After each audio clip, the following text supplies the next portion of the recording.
Hey, it's Clay Trader, and this will be a video chart on ticker symbol URRE. We will take a look at the 30-minute time frame. Real quick, what do I mean by 30-minute in case maybe you're new to charts? Instead of each one of these candlesticks here representing 1 day's worth of price action, which is what you would normally see, each one represents 30 minutes. So while this here may look like several days worth of price action, it's actually just today's price broken down into 30-minute time slices.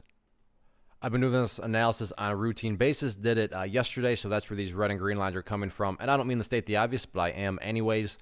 What a big move today. So today was quite the bullish move, and a lot of updates here need to be made. So the first thing I'm going to do is just a little house cleaning. Going to get rid of these lines down here. Sure, they still pertain to the chart, but from a presentation standpoint and not wanting a million lines everywhere that can cause clutter and confusion, want to try to keep this as clean as possible. The first update, though, comes from a foundational principle in charting, and that states when levels of resistance are broken and closed above, you want to see them act as support. So for those of you that did watch yesterday's video, hopefully remember me talking about right around here, the 235-ish mark acting as resistance. This would now be considered an area of support. Now, ideally speaking, a shorter-term area of support, and when I say ideally, I mean, hey, Clay, what would make this chart look the absolute strongest going forward? If the price can hold up above $2.80, that would definitely be the best-case scenario. But by no means am I saying that if the price drops below 280 that the entire chart's ruined. Not saying that at all. That would just be the best-case scenario. And from the big picture perspective, as I talked about yesterday, all about that purple line. So if you're looking for a very simplistic way to kind of measure the health of this current move, the move being defined as essentially where it was here to where it is all right now, easiest way to measure the health of that is as long as the price is up above that purple line, which will continue to move its way upwards, then the bulls are in full health, the bulls are in full control.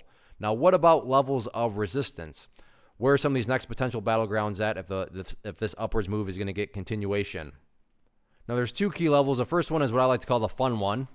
And it's always fun to talk about, a chart testing new highs, or previous highs, I should say, and trying to break two new highs. And that's where $3.90 comes into play. So, yeah, that's definitely a level of resistance. But in many cases, usually there's an initial bridge that first needs to be crossed before you start talking about the fun level. And in this case, that first bridge, at least in my opinion, right here at $3.50, you can see this afternoon. Few different times tried to get up above it, but couldn't quite do it. So yeah, 390 is a level of resistance, but before we talk about that, bulls first got to fight up through $3.50. All in all, though, very nice day. It'll be interesting to see if the bulls can continue to build upon this uptrend. One of the most popular questions I get is, hey, Clay, how do you find the stocks that you trade? So what I've done is put together this free resource guide where I talk about the tools that I use to locate stocks that I find interesting and think may have potential. So if that sounds like something that could add value to you as a trader, then by all means, click right there to get access to the guide. The guide itself is very short and to the point, and like I say, it is free. Thanks for watching. Have a good one.